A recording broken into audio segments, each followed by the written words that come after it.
Hello friends, कैसे हो आप सभी? बढ़िया एकदम। तो स्वागत है आप सभी का हमारे इस खूबसूरत से चैनल एक्सपर्ट्स ऑर्बिट में। मैं हूं विमल और आज हम क्लास 9th का सिलेबस स्टार्ट करने जा रहे हैं।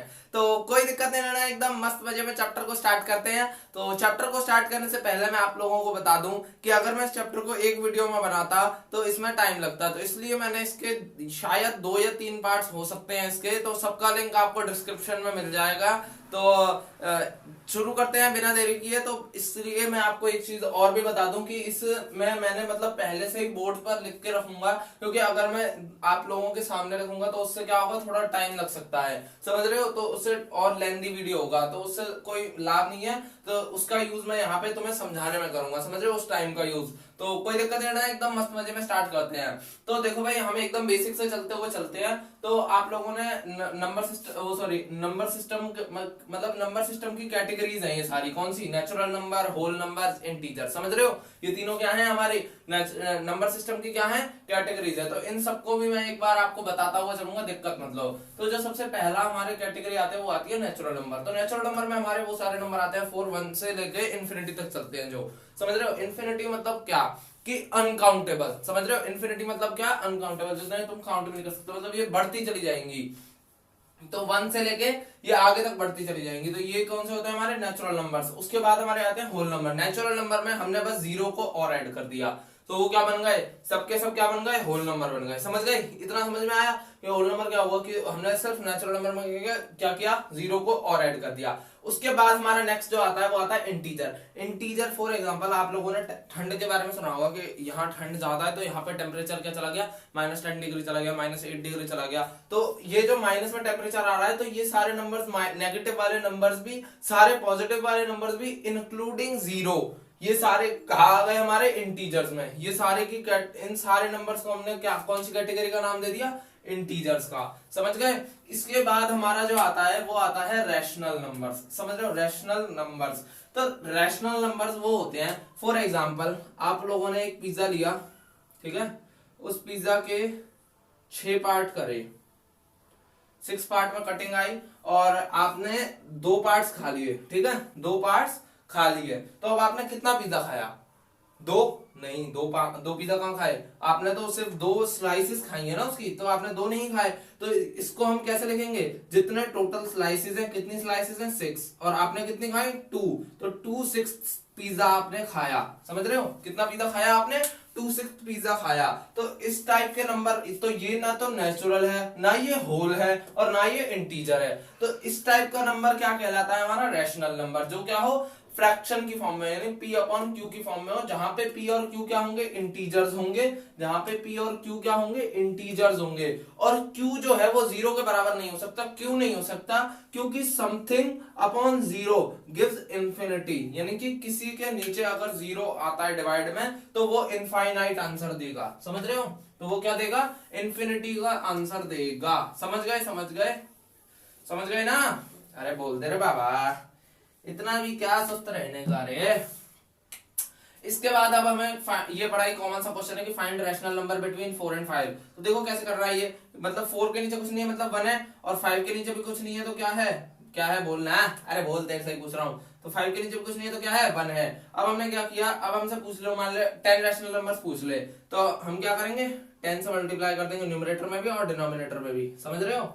किससे कर दोगे? 10 से। और 10 से क्यों? 10 से मतलब क्या, तुम किसी भी नंबर से कर सकते हो, पर वो न्यूमरेटर और डिनोमिनेटर में दोनों में क्यों करते हैं? क्योंकि मान लो हमने 4 को मान लो 10 से ही किया है ना, तो क्या होगा? 10 से 10 कट गया तो कोई इफेक्ट नहीं पड़ता। समझ रहे हो? तो उस नंबर से वही नंबर कट जाता है, इसलिए न्यूमरेटर में भी करते हैं और डिनोमिनेटर में भी करते हैं। इसके बाद क्या होगा? अब ये बन जाएगा 40/10 और ये बन जाएगा 50/10। अब इसके बीच के नंबर आप बता सकते हो, क्यों होंगे नहीं क्या इन दोनों के बीच में? होगा ना। 41/10, 42/10 और यहाँ 49/10, मतलब ऐसे डॉट डॉट डॉट बीच में चलते चले जाएंगे, है ना। तो इसके बीच के नंबर्स आ गए। समझ गए? तो इस तरीके से क्या करते हैं, रैशनल नंबर्स को क्या किया जाता है? फाइंड किया जाता है। ठीक है। अब देखो इसके बाद आता है हमारा क्या, इर्रेशनल नंबर। तो इर्रेशनल नंबर वो होते हैं, it should not be a complete root. मतलब क्या कि फॉर एग्जांपल रूट 4 है तो उसका रूट क्या होता है? 2 होता है। क्या होता है? 2 होता है। तो ये क्या है? एक कंप्लीट रूट है। तो ये क्या है? रूट 4 हमारा क्या है? एक इर्रेशनल नंबर नहीं है। लेकिन जो रूट 5 है इसका कोई कंप्लीट रूट नहीं होता। 2 टू द जैसे 2 टू द 4 होके रूट 4 क्या आ जाता है? 2 आ जाता है। तो जो हमारा 5 है ये किसी के टेबल में मतलब एक तरीके से नहीं आ रहा, तो इसका क्या है, कंप्लीट रूट है ही नहीं। तो जो ये रूट 5 है ये क्या है हमारा, इर्रेशनल है। समझ रहे हो, ये क्या है हमारा, इर्रेशनल नंबर है।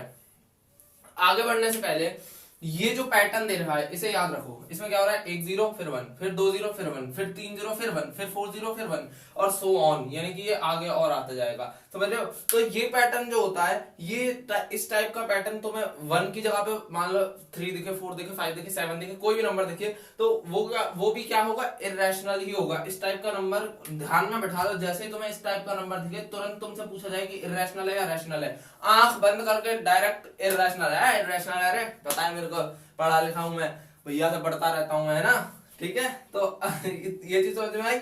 इसके बाद है कि जो हमारा पाई है ये भी हमारा इर्रेशनल होता है। इसका और इसका दोनों का रीजन मैं आपको आगे बताऊंगा, दिक्कत मतलब डेसिमल एक्सपेंशन के बारे में जब आएंगे तो वहां पे पाई और ये दोनों इर्रेशनल क्यों होते हैं इसका मैं तुम्हें और आगे मैं बताऊंगा। समझ रहे हो, तो ये चीज समझ में आ गई। फटाफट से छाप लो, जल्दी छाप लो।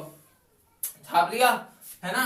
अब मैं तुम्हें एक चीज दिखाने चाह रहा हूं, ये मैं पहले मिटा दूं ताकि, ठीक है, पॉज करके छाप लिया होगा आप, आई होप आप लोगों ने। अब हम आते हैं किस पे, मैं तुम्हें एक डायग्राम दे दूं ताकि तुम इस पूरे सिस्टम को बता पाओ। ठीक है, तो अब देखो भाई, अब मैं क्या देने वाला हूं आप लोगों को, एक डायग्राम दिखाने वाला हूं, इससे तुम्हारी आंखें खुल जाएंगी। सबसे पहले हमारे कौन से आते हैं भाई, नेचुरल, कौन से आते हैं, नेचुरल। उसके बाद हमारे आते हैं होल, कौन से, होल। उसके बाद हमारे आते हैं इंटीजर, ठीक है, इंटीजर, समझ गए। इसके बाद हमारे आते हैं कौन से, रैशनल, कौन से, रैशनल नंबर्स, समझ गए। और जो रैशनल नहीं होते वो इर्रेशनल होते हैं। ये चीज समझ में आ रही है कि जो नंबर्स रैशनल नहीं होते वो क्या होते हैं, इर्रेशनल होते हैं। तो इसमें हम क्या कर रहे हैं, इर्रेशनल, क्योंकि ये इसका पार्ट नहीं हो सकते। समझ रहे हो, तो ये क्या है, इर्रेशनल। थोड़ी सी स्पेलिंग मिस्टेक हो गई रे बाबा, ठीक है कोई नहीं, है ना। तो ये क्या होगा, पहले नेचुरल, फिर नेचुरल के अंदर क्या मतलब, होल के अंदर क्या आते हैं, नेचुरल, इंटीजर के अंदर होल और नेचुरल दोनों, रैशनल के अंदर इंटीजर, होल और नेचुरल तीनों। समझ गए, ये चीज समझ में आया। और ये पूरे सिस्टम यानी कि जिसके अंदर रैशनल और इर्रेशनल दोनों आते हैं वो पूरा ही क्या होता है, रियल नंबर, इसलिए मैंने ये बड़ा बॉक्स बनाया। तो ये पूरे ही, ये सारे क्या हैं, ये सब रियल नंबर का पार्ट है। ये सारी कैटेगरी किसका पार्ट है, रियल नंबर का पार्ट है। ये चीज समझ में आई, ये डायग्राम समझ में आया, ये डायग्राम समझ गए तो तुम लगा लो तुम्हारी जिंदगी सेट है, मतलब इस चैप्टर के मामले में ये चीज समझ में आ गई।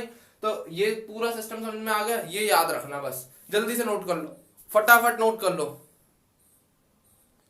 So guys, moving to our next topic, that is plotting irrational number on number line। मतलब क्या कि यहाँ पर हम irrational numbers को क्या करेंगे, नंबर लाइन पर प्लॉट करना सीखेंगे। फॉर एग्जांपल, अगर आप लोगों ने नंबर लाइन बनाई हो बचपन में तो आप क्या करते थे, एक लाइन खींची, यहाँ पे कुछ जीरो डाल दिया, यहाँ पे 1 2 3 और मान लो 2 पुट करना है तो ये रहा 2 और यहाँ पे पुट कर दिया आपने, ये चीज करते थे, है ना। तो ये चीज क्या हुई, नंबर लाइन पे आपने क्या कर दिया, रूट सिंपल 2 को क्या कर दिया, पुट कर दिया। माइनस के होते थे तो इस तरफ आप लोगों ने डाल दिया -1 -2, तो इधर -2 को पुट करना तो ये रहा, हटाओ, काम खत्म, है ना। लेकिन अब यहाँ पे हमें क्या करना है, इर्रेशनल नंबर्स को क्या करना है, नंबर लाइन पर प्लॉट करना है। तो इर्रेशनल नंबर्स को कैसे नंबर लाइन पर प्लॉट करेंगे वो हम इसमें जानेंगे। तो अब देखो कि हमने पहला इर्रेशनल नंबर ले लिया, इसका एग्जांपल √2। मैंने सारे एग्जांपल्स क्या करे हैं, एनसीईआरटी से ही लिए हैं, तो दिक्कत मत लेना।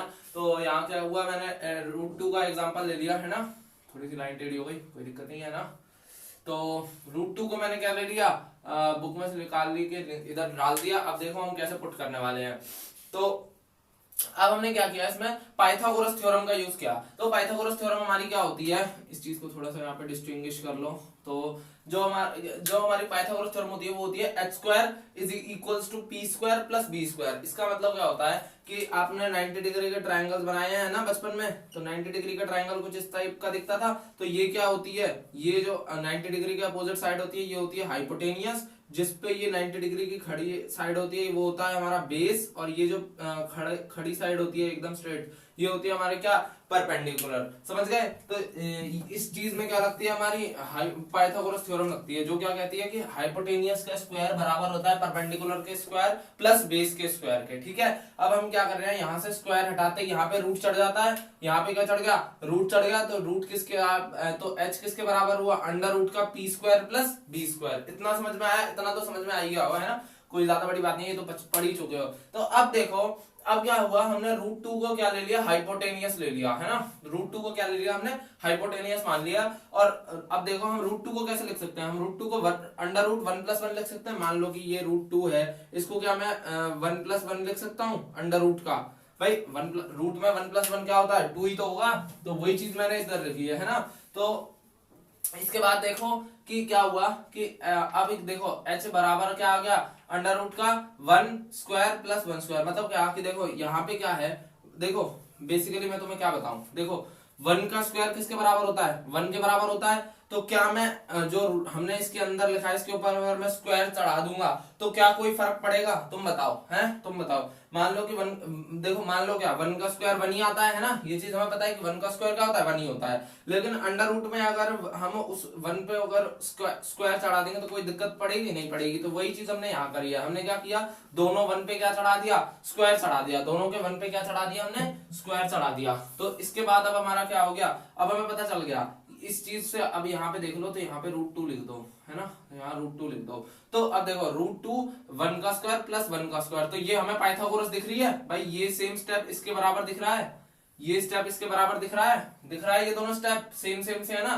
h बराबर है रूट 2 के, परपेंडिकुलर का स्क्वायर बराबर है 1 के स्क्वायर के, और बेस का स्क्वायर बराबर है 1 के स्क्वायर के। समझ गए? यहां से हमें क्या पता चल गया कि h बराबर हो गया किसके, अंडर रूट के 2 के, और p बराबर हो गया हमारे 1 के, क्योंकि 1 का स्क्वायर क्या होता है, 1 ही होता है। तो p बराबर हो गया हमारे 1 के, p क्या है, परपेंडिकुलर, h क्या है, हाइपोटेनियस, और b क्या है, बेस। तो बेस किसके बराबर हो गया, 1 के। तो हमें तीनों की वैल्यू मिल गई, किसकी, हाइपोटेनियस की भी मिल गई, परपेंडिकुलर की भी मिल गई, बेस की भी मिल गई। इतना ही चीज समझ में आ गई, इतना समझ में आया? इधर तक तो तेरे को डाउट नहीं है ना, बता दे, अभी बता दे, है कोई डाउट तो नहीं है? ठीक है, अब देख इधर, अब इधर क्या हुआ है कि अब हमने नंबर लाइन प्लॉट कर ली है। अब देखो कि अब हमने क्या किया है कि 0 और 1, तो इधर हमने क्या किया, अब ये 0 और 1 का इलाका है। अब देखो मैंने पहले से डायग्राम इसलिए बनाया क्योंकि देख रहे हो इतने मतलब इतना झमेला करने में तुम्हारे सामने बहुत बड़ी वीडियो हो जाती तो तुम्हें ही नुकसान था, इसलिए मैंने पहले से बना के रखा है। तो अब मैं तुम्हें समझा दूंगा, ध्यान से समझना। ये चीज तुम्हें क्या करनी है, कंपास और पेंसिल का यूज करके करनी है। मेरे पे मतलब थोड़ा रफ डायग्राम दिख रहा हो तो थोड़ा एडजस्ट कर लेना और ध्यान देना आप इधर, ठीक है। तो अब देखो कि हमें क्या है, बेस हमारा 1 है, तो हमने 0 और 1 के बीच में बेस क्या ले लिया, हमारा 1 ले लिया। क्यों? क्योंकि हमें पता है कि रूट 2 की वैल्यू जो है वो 2 से कम ही आएगी, 2 से क्या आएगी, छोटी आएगी। रूट 2 की वैल्यू क्या आएगी, 2 से छोटी आएगी। तो वो 2 से छोटी आएगी मतलब क्या, 1 और 2 के बीच में आएगी, और 1 और 2 के बीच में आएगी। तो इसलिए हमने क्या लिया, हमने 0 और 1 के बीच में ले लिया सिंपली। तो मैं कुछ नहीं करना, तुम्हें भी ऐसे ही लेना है 0 और 1 के बीच में, वो रूट 2 अपने आप प्लॉट हो जाएगा, उस चीज की दिक्कत नहीं लेनी। तो मैं 0 और 1 के बीच में क्या ले लिया, 1 सेंटीमीटर का ले लिया। क्यों? क्योंकि बेस हमारा क्या है, 1 का है। तो बेस 0 और 1 के बीच में 1 सेंटीमीटर का बेस हो गया है ना, तो यहाँ पे क्या हो गया, 1 सेंटीमीटर का बेस आ गया। अब देखो, अब हमने क्या किया है, यहाँ पे हमने परपेंडिकुलर बाइसेक्टर बनाया। ये चीज तुमने मेजरेशन में सीखी होगी क्लास 8th में भी कि मतलब कंस्ट्रक्शन कैसे करी जाती है। तो हम क्या करते हैं, 1 पे हमने क्या रखी, निडल रखी, और ऐसे एक छोटा सा बाइसेक्टर ड्रॉ किया। फिर हमने यहाँ पे क्या लगाई, 2 आर्क लगाई, इधर कंपास रख के इधर आर्क लगाई, फिर इधर कंपास रख के दूसरी इधर आर्क लगाई। फिर इन दोनों के बीच से हमने क्या किया, मिडल में आर्क लगाई। पता है ना ये चीज? तो यहाँ से मिडल आर्क लगा के ये क्या हो गई, 90 डिग्री की लाइन बन गई। ये क्या बन गई हमारी, 90 डिग्री पे स्ट्रेट लाइन बन गई। तो ये क्या हो गया, हमारा परपेंडिकुलर ड्रॉ हो गया। अब तुम्हें क्या करना है, अब तुम्हें कंपास की निडल को लेना है, मतलब कंपास को लेना है ना। मैं एक सेकंड कंपास ले ही लूं तुम्हारे सामने। तो कुछ इस टाइप से आप लोगों का कंपास होगा। तो अब क्या करना है, इसको स्केल से मेजर करना है। स्केल लेके क्या करना है, इसे 1 सेंटीमीटर पे खोल लेना है, ठीक है। इसे 1 सेंटीमीटर पे खोल लिया। अब क्या होगा कि आपको क्या करना है, अब देखो आपको इस एन वाले पॉइंट पे इधर रख के आपको 1 सेंटीमीटर का मार्क लगा देना है। तो 1 सेंटीमीटर का मार्क लगा दिया मैंने यहाँ पे, और ये हमारी क्या है 1 सेंटीमीटर है। देखो मैंने यहाँ पे लिख भी रखा है। तो ये क्या आपके 1 सेंटीमीटर पे आर्क लगा दी, तो ये साइड क्या हो गई 1 सेंटीमीटर की हो गई, और ये साइड परपेंडिकुलर थी तो ये साइड क्या हो गई हमारी पी भी कितने सेंटीमीटर की हो गई, परपेंडिकुलर कितने सेंटीमीटर की हो गई 1 की हो गई। इतना समझ में आया। तो यहाँ पे हमारा बेस पहले से ही 1 का था, अब हमने परपेंडिकुलर पे भी आर्क लगा के क्या पी को भी परपेंडिकुलर को भी कितने का कर लिया 1 सेंटीमीटर का कर लिया। ये चीज समझ में आ गई है ना। तो अब हमारा देखो बेस 1 सेंटीमीटर का हो गया, परपेंडिकुलर 1 सेंटीमीटर का हो गया। अब अगर हम इन दोनों पॉइंट्स को जोड़ दें, ये वाला पॉइंट और इस वाला पॉइंट, तो ये जो हमें लाइन ऑब्टेन होगी क्या ये √2 सेंटीमीटर की होगी या नहीं होगी, होगी ना भाई। अभी हमने प्रूफ किया कि जो परपेंडिकुलर 1 सेंटीमीटर का और बेस 1 सेंटीमीटर का है, तो हाइपोटेनियस हमारी किसके बराबर आ रही है √2 सेंटीमीटर की आ रही है। तो वही चीज हमने करी। तो यहाँ पे अब हमारा ये कितने की ऑब्टेन होगी हमें, ये जो हाइपोटेनियस, अब मैं इन दोनों पॉइंट्स को ज्वाइन कर दूं तो ये हमें कितने उसकी ऑब्टेन होगी, मतलब ये जो लाइन हमें ऑब्टेन हुई है ये कितने सेंटीमीटर की हुई है √2 सेंटीमीटर की, समझ रहे हो। तो ये कितने की ऑब्टेन हुई है हमें √2 सेंटीमीटर की। तो अब क्या करना है, यहाँ पे हमें क्या मिलेगा √2 मिल गया है ना, लेकिन ये नंबर लाइन पे नहीं है, ये मतलब एयर में है, समझ रहे हो, मतलब थोड़ा हवा में है, नंबर लाइन से ऊपर है। तो अब तुम्हें क्या करना है, सिंपली कुछ नहीं करना, तुम्हें कंपास खोल लेना और ये √2 को मेजर कर लेना है। कंपास का यूज करके √2 वाली लाइन को, मतलब एक इस निडल को यहाँ रखना है और जो पेंसिल की नोक है उसको इधर रखना है, पेंसिल की जो निप है उसको इधर रखना है, और ये तुम्हें मेजर हो जाएगी कि ये कितने की है। अब इसको, इस पॉइंट को, तो इस यहाँ पे जो निडल रखोगे इसको तो यहीं रखे रहने देना है, और इस वाले को ऐसे रोटेट करके इस नंबर लाइन पे क्या लगा देनी है आर्क लगा देनी है। तो यहां से मैंने जब इसको ऐसे करके इधर से मेजर किया, इधर से ऐसे मेजर किया मैंने, तो इधर क्या आया मेरी, इधर कोई नंबर लाइन आई, तो ये वाला जो पॉइंट पड़ेगा, ये तुम्हारा जो पॉइंट होगा वो होगा तुम्हारा √2 का। कौन सा पॉइंट होगा, ये तुम्हारा √2 का पॉइंट होगा, समझ रहे हो। ये जो तुम्हें पॉइंट यहाँ पे और इस यहाँ से तुम निप को लगा के इधर जब मार्क करोगे तो ये जो पॉइंट तुम्हें ऑब्टेन होगा, यही पॉइंट तुम्हारा कौन सा होगा, मैंने यहाँ एरो भी लगा रखा है, दिख रहा हो तो ये जो पॉइंट तुम्हें ऑब्टेन होगा ये तुम्हारा कौन सा पॉइंट होगा, कौन सा पॉइंट होगा, ये होगा तुम्हारा √2 वाला पॉइंट, समझ रहे हो।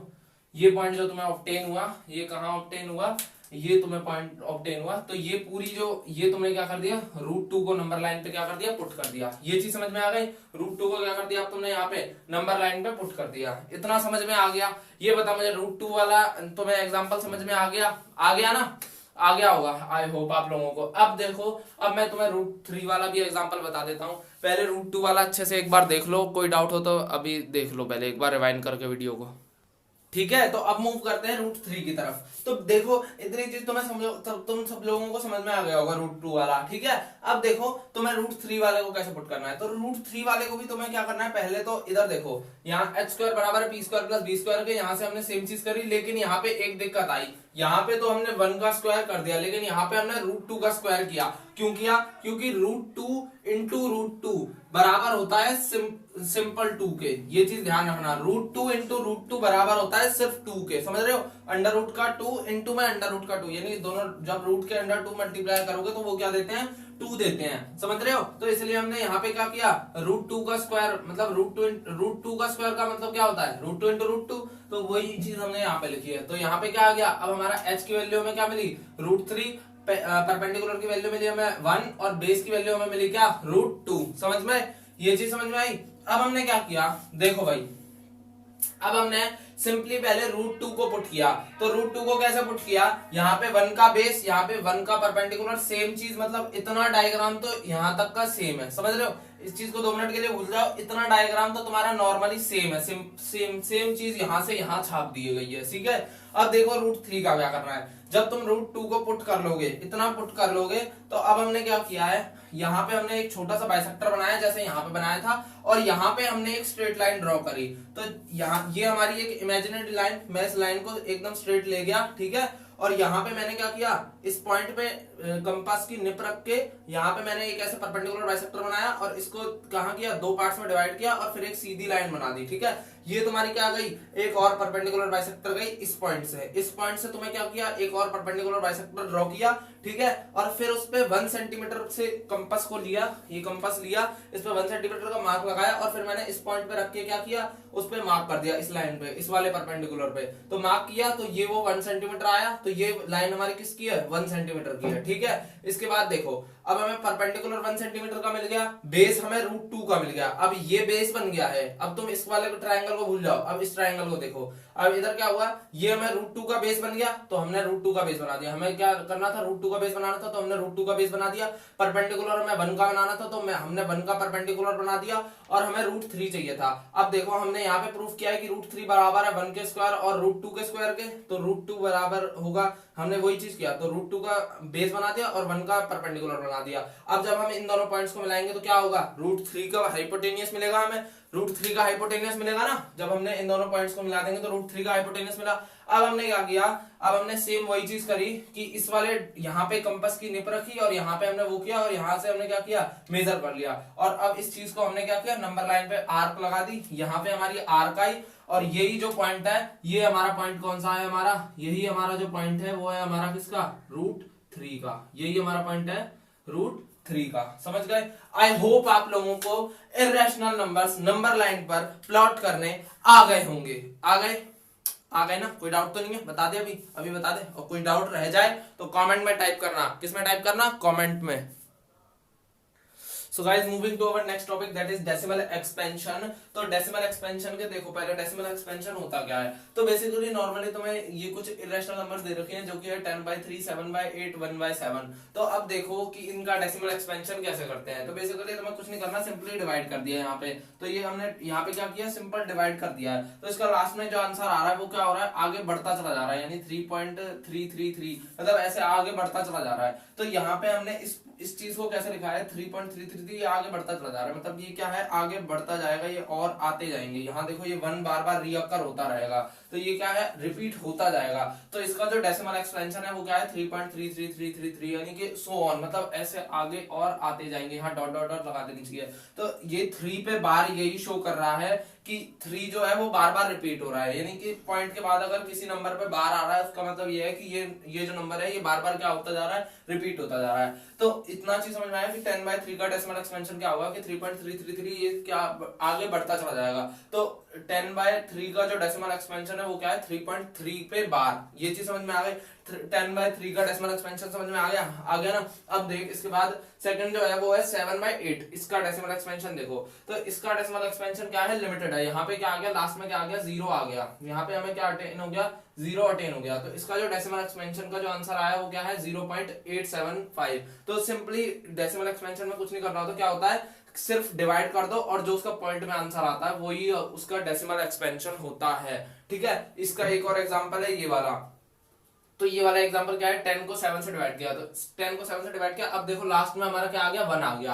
अब अगर दोबारा से 0 लगेगा तो 10 1 जा 1 और 7 और फिर यहाँ 3 बचा, फिर से क्या आगा 0 और 10 4 जा। तो अब देखो ये 1 4, यानी ये यहाँ से आगे दोबारा रिपीट होने लग जाएगा, यानी कि ये डिजिट बार बार क्या होगी, रिपीट होगी। तो इस डिजिट के ऊपर क्या आ जाएगा, बार आ जाएगा यहाँ पे, समझ रहे हो। तो ये डिजिट क्या होगी, आगे वापस से क्या होती जाएगी, रिपीट होती जाएगी। ये चीज समझ रहे हो। तो ये भी क्या है, ये भी एक डेसिमल एक्सपेंशन है। 10 ये इसका 1/7 का 1/7 का डेसिमल एक्सपेंशन जो है वो ये है। ये चीज समझ में आ गई। ये 0 हमने कहां से लिया, ये 0 पॉइंट समथिंग लग गया, समझ गए। तो ये चीज क्या है कि सिंपली उस नंबर को क्या कर दिया हमने, डिवाइड कर दिया जो भी दे रखा था हमें। तो वो चीज उसकी क्या हो जाती है, डेसिमल एक्सपेंशन हो जाता है, जब उसका आंसर किसमें अटेन हो जाता है, डेसिमल में। आई होप इतना समझ में आ गया। जल्दी छाप लो, फटाफट से छाप लो, जल्दी छाप। गाइस अब हम आगे चलते हैं। तो आगे हमारा क्या था कि अब हम क्या देखेंगे, कुछ डेसिमल के टाइप्स देखेंगे। तो पहला जो डेसिमल टाइप आता है वो होता है हमारा कौन सा, टर्मिनेटिंग डेसिमल। तो टर्मिनेटिंग डेसिमल वो होता है कि जैसे हमारा ये 7/8, अभी हम पीछे एग्जांपल करके आए हैं। तो 7/8 में क्या हुआ था कि रिमाइंडर क्या आ गया था, 0 आ गया था। तो वो डेसिमल जिनका रिमाइंडर 0 आ जाता है वो होते हैं हमारे टर्मिनेटिंग। नाम से समझ में आ रहा है क्या कि टर्मिनेट हो गया। तो यहाँ पे क्या होगा, ये क्या हो जाएगा, खत्म हो जाएगा। ये चीज समझ में आ गई। जहां पे क्या हो, रिमाइंडर क्या आ जाए, 0 आ जाए, तो वो क्या होते हैं हमारे टर्मिनेटिंग डेसिमल। तो ये उसका क्या है, एग्जाम्पल है, समझ रहे हो। इसलिए मैंने वो पहले वाले वो वाले वही एग्जाम्पल लिए, समझ गए। अब देखो नॉन टर्मिनेटिंग। तो नॉन टर्मिनेटिंग में हमारे आते हैं ये 1/7। तो नॉन टर्मिनेटिंग का मतलब क्या है कि ये क्या ये कभी भी क्या 0 रिमाइंडर नहीं देंगे। ये चीज समझ रहे हो। नॉन टर्मिनेटिंग वो वाले होते हैं जो क्या कभी भी 0 रिमाइंडर नहीं देंगे। ये चीज ध्यान रखना, समझ रहा है, वही ध्यान रखियो, है ना, ठीक है। अब तो नॉन टर्मिनेटिंग में क्या है, अब देखो ये वाला नंबर था, इसके ऊपर क्या था, बार था, याद है ना, तो ये क्या होगा, बार बार रिपीट होता जाएगा, क्या होगा 1 4 2 8 5 7, ये क्या होगा, बार बार खुद को क्या करता जाएगा, रिपीट करता जाएगा। यानी इतना बड़ा नंबर बार बार रिपीट हो रहा है, समझ रहे हो, डेसिमल के बाद बार बार यही नंबर क्या हो रहा है, रिपीट हो रहा है, तो ये क्या है, नॉन टर्मिनेटिंग है, समझ रहे हो, यानी कि ये कभी भी जीरो रिमाइंडर नहीं देगा। और इसी का एक एग्जांपल और ये है कि जब हमने 10 को 3 से डिवाइड किया था तो क्या आ रहा था, 3.3 आ रहा था, तो यही चीज है कि ये भी क्या हो रहा है, खुद को क्या कर रहा है, मतलब ये कभी भी क्या नहीं आने देगा, जीरो रिमाइंडर नहीं आने देगा। इतनी चीज समझ में आई। इसके बाद अब देखो ये दोनों समझ में आ गए होंगे, टर्मिनेटिंग और नॉन टर्मिनेटिंग। अब देखो रिपीटिंग और रिकरिंग, रिपीटिंग या फिर स्लैश रिकरिंग, मतलब क्या कि ये दोनों नाम सेम ही है। अब देखो रिकरिंग मतलब क्या कि बार बार क्या हो, नंबर क्या हो, रियकर हो रहा हो। तो इधर भी देखोगे तो ये क्या हो रहा है, बार बार रियकर हो रहा है, ये जो इतना बड़ा नंबर है बार बार क्या हो रहा है, वापस से रियकर हो रहा है, वापस से क्या हो रहा है, वापस से अकर हो रहा है, यानी कि क्या मतलब वापस से आ जा रहा है ये नंबर अपने आप में ही। तो ये भी क्या, ये एक रिकरिंग का है। तो ये वाला जो एग्जांपल है ये दोनों का है, यानी दोनों का क्या है, एग्जांपल है, किसका, नॉन टर्मिनेटिंग का भी है और मतलब ये नॉन टर्मिनेटिंग का भी है और रिकरिंग का भी है, समझ गए। तो ये वाला एग्जांपल किसका है, दोनों का है, नॉन टर्मिनेटिंग और रिकरिंग। इसके बाद हमारा आता है नॉन रिकरिंग, यानी कि क्या कि ये न तो रिमाइंडर जीरो देंगे और ना ये एक ही नंबर को बार बार रिकर करेंगे। फॉर एग्जांपल जैसे मैंने तुम्हें वीडियो स्टार्ट होने पे दिखाया था कि ये वाला जहां पे भी दिखे तुरंत इरेशनल मान लेना। क्यों, क्योंकि उसका रीजन ये है कि ये क्या करेगा, ये ना बार बार एक नंबर रिपीट नहीं करेगा, हर बार एक जीरो बढ़ रहा है। इधर देख रहे हो, पहले यहाँ था एक जीरो था, फिर 2 जीरो आ गया, फिर 1 आया, फिर 3 जीरो आया, फिर 1 आया, फिर 4 जीरो आया, फिर 1 आया, अगले बार में 5 जीरो आएगी, फिर 1 आएगी, यहाँ डॉट डॉट डॉट लगेंगी, समझ रहे हो। तो ये क्या होगा, बार बार क्या होगा, नंबर चेंज हो रहा है, समझ रहे हो, नंबर क्या हो रहा है, चेंज हो रहा है। तो इस टाइप के जो डेसिमल होते हैं वो क्या होते हैं, रिकरिंग, वो सॉरी हाँ नॉन रिकरिंग होते हैं। कौन से होते हैं, नॉन रिकरिंग। ये क्या होंगे, एक नंबर को बार बार रिकर नहीं करेंगे, समझ रहे हो, हर बार एक नंबर जो अकर होगा वो डिफरेंट होगा, समझ गए। अब इसके बाद जो आता है वो आता है हमारा, मैं तुम्हें बता दूं इसी का और एग्जांपल, नॉन रिकरिंग का और 2 एग्जांपल है। √3 है, तो √3 को जब तुम करोगे तो वो 1.73 ऐसे मतलब आगे डॉट डॉट डॉट और नंबर्स देता जाएगा। और पाई भी एक ऐसा ही नंबर होता है, इसलिए मैंने बताया था कि पाई भी इरेशनल होता है। क्यों, क्योंकि ये भी क्या कर देगा, खुद को नॉन रिकरिंग है ये भी। तो इसको जब तुम 22/7 होती है पाई की वैल्यू, पता है हाँ या ना, बोल यस और नो, होता है ना। तो अब देख पाई की वैल्यू क्या होती है 22/7, तो इसको जब डिवाइड करते हैं तो 3.14 तुम सिंपली लिख देते हो। लेकिन अगर तुम कभी भी 22/7 को अगर तुम डिवाइड करोगे ना, मतलब ऐसे नॉर्मली सिंपली 22/7 को अगर तुम डिवाइड करोगे तो ये वैल्यू ऐसे आगे बढ़ती चली जाएगी, 3.1428 समथिंग ऐसे, मतलब आगे बढ़ती चली जाएगी। मतलब ये भी क्या है, नॉन रिकरिंग है। तो ये भी क्या होगी, कभी भी खुद को क्या करेगी, मतलब रिपीट नहीं करेगी। इतना समझ में आया। फटाफट जल्दी छाप ले, जल्दी छाप रे बाबा, छाप ले रे, छाप जल्दी, जल्दी छाप, छाप जल्दी। सो गाइस, यहाँ पे हमारे इस वीडियो के पहले पार्ट का होता है एंड। आई होप आप लोगों को सारा कंसेप्ट समझ में आ गया होगा जितना भी आज के लेक्चर में बताया। और सेकंड पार्ट का लिंक हमने डिस्क्रिप्शन में दे दिया है, अगर कोई डाउट है तो कमेंट में टाइप करो, हम उसका रिप्लाई आपको जरूर देंगे। तो इसको नेक्स्ट लेक्चर से पहले देख जरूर लेना, तो एक बार रिवाइज करके आना, तो पढ़ाई करते रहो। तब तक के लिए ऑल द वेरी बेस्ट।